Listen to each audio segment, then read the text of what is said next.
ರೀತಿ ಉಳಿಸ್ಬೇಕಂತೇಳಿ ಅವರು ಪ್ಲ್ಯಾನ್ ಮಾಡಿದ್ದಾರೆ ಅಂಥೇಳಿ ಅವ್ರ ಬಣ ಇದೆ ಅಲ್ಲ, ಅವ್ರನ್ನ ಕೇಳಿದರೆ ಹೇಳ್ತಾರೆ. Thank you.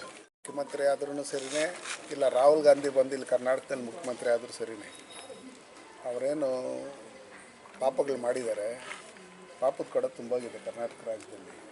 ಇಡೀ ದೇಶದಲ್ಲೇ ಕಾಂಗ್ರೆಸ್ ಮುಕ್ತ ಭಾರತ ಆಗಿರ್ತಕ್ಕಂಥದ್ದು. ಹಂಗಿರ್ತಕ್ಕಂಥ ಸಂದರ್ಭದಲ್ಲಿ ಅವರು ಕುರ್ಚಿ ಕಾದಾಟದಲ್ಲಿ ಸುಮಾರು 1 ವರ್ಷದಿಂದ ಇದೇ ರೀತಿಯಲ್ಲಿ ನಡೀತಾ ಇತ್ತು.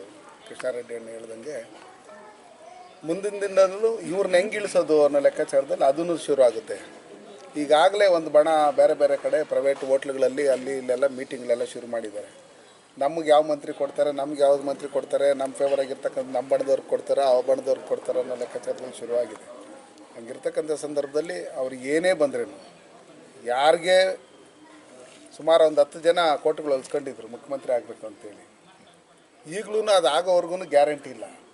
ಆದ್ರೂ ನಮಗೇನು ಲಾಸ್ ಏನಿಲ್ಲ. ಬರ್ತಕ್ಕಂಥ ಚುನಾವಣೆಯಲ್ಲಿ ಸುಮಾರು 150ಕ್ಕೂ ಹೆಚ್ಚು ಶಾಸಕರು ನಮ್ಮ NDAಯಲ್ಲಿ ನಾವು ಭಾರತೀಯ ಜನತಾ ಪಾರ್ಟಿ JDSಯಿಂದ ನಾವು 100% ಗೆಲ್ತೀರಿ. ಇನ್ನು ಕರ್ನಾಟಕ ರಾಜ್ಯದಲ್ಲಿ ಕಾಂಗ್ರೆಸ್ ಸರ್ಕಾರ ಬರೋದೇ ಇಲ್ಲ.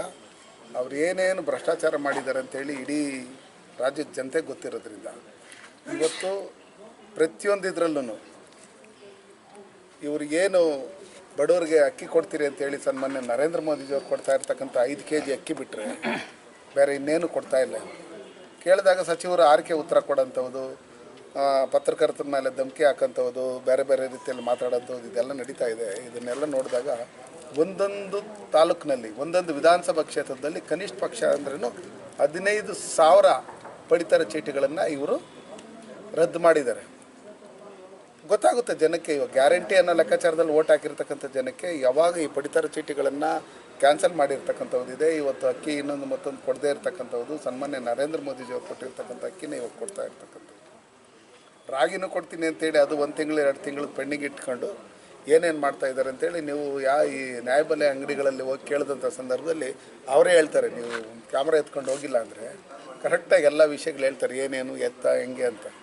ಅದಕ್ಕೋಸ್ಕರ ನಾನು ನಿಮ್ಗೆ ಹೇಳೋದಿಷ್ಟೇ, ಯಾರೇ ಮುಖ್ಯಮಂತ್ರಿಗಳಾದ್ರೂ ನಮಗೇನು ಅದರಿಂದ ಲಾಸ್ ಏನಿಲ್ಲ.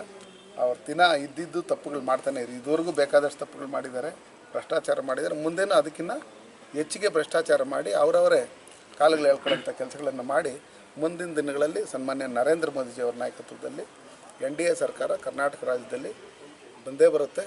ಅದಕ್ಕೋಸ್ಕರ ನಾವೆಲ್ಲ ರೆಡಿಯಾಗಿದ್ದೀವಿ.